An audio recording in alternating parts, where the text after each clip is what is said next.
مرحبا. اليوم راح أعلمكم على كيفية التقديم لمسابقة جوائز رواندا. واللي ما يعرف شنو هي جوائز رواندا، هي مسابقة سنوية لتمكين وإتاح المجال لإبداعات الشباب.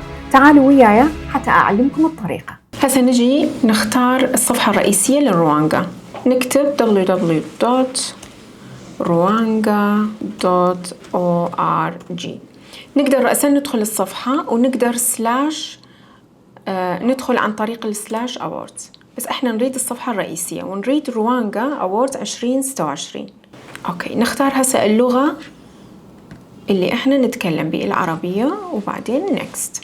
هذه هي المعايير العامة للمشاركة، يعني اكو شروط، هاي الشروط لازم كلها تقراها وبعدين لما تكمل تسوي نيكست.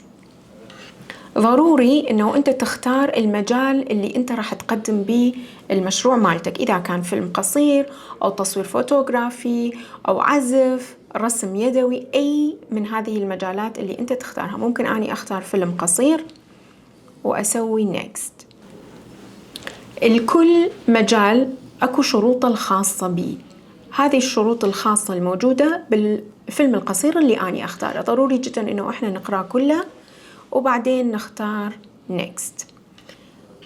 هسه نجي على المعلومات عن المشترك، اسمك الثلاثي، مثلا تاريخ ميلادك، تختار تاريخ الميلاد، بعدين الجنس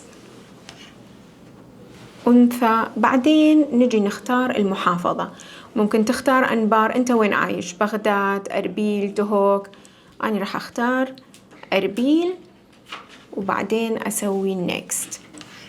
عندنا معلومات ثانية، نحتاج أرقام تليفونات، ممكن أني أكتب رقم تليفوني الخاص وبعدين رقم أيضا إضافي، ممكن أيضا أقدر أتصل بيك.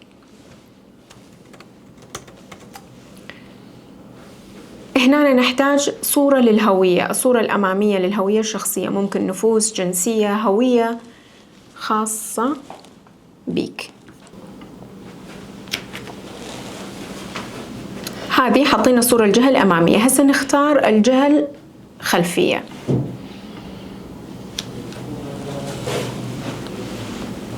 عندنا بعد شرط اللي هو اسم المنتج. المنتج مالتك شنو؟ مثلا أنا اختاريت فيلم قصير، راح أختار له اسم، مثلا ممكن أختار له اسم، بعدين أجي أرفق المنتج. مثلا المنتج مالتي اللي هو مثلا فيديو قصير يحكي عن الفيلم القصير مالتي.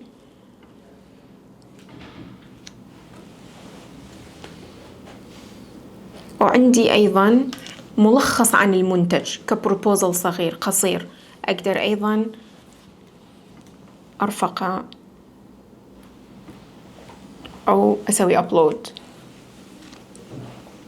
بعدين نجي على الفئة السكانية اللي أنت تنتمي إلى، ممكن تكون المجتمع المضيف اللي أنت بيه، أو ممكن تكون نازح أو لاجئ، تختار واحدة من هذني. أوكي، بعدين عندنا كيف علمت بجوائز رواندا. شلون عرفت إنه أكو مسابقة لجوائز رواندا؟ عن طريق صديق، عن طريق التواصل الاجتماعي، مواقع التواصل الاجتماعي، تلفزيون أخرى، عن طريق شنو؟ ممكن أني أكتب المواقع التواصل الاجتماعي. آخر شيء، إذا كان مواقع التواصل الاجتماعي مثلا فيسبوك، أو اسم الصديق، أو القناة اللي عرفت بيه إنه أكو مسابقة جوائز رواندا، وبالأخير نسوي سبميت. تم التقديم بنجاح. جوائز رواندا هي ليست مجرد جوائز، هي وقود لخطواتكم القادمة. جوائز رواندا، ارسم مستقبلك.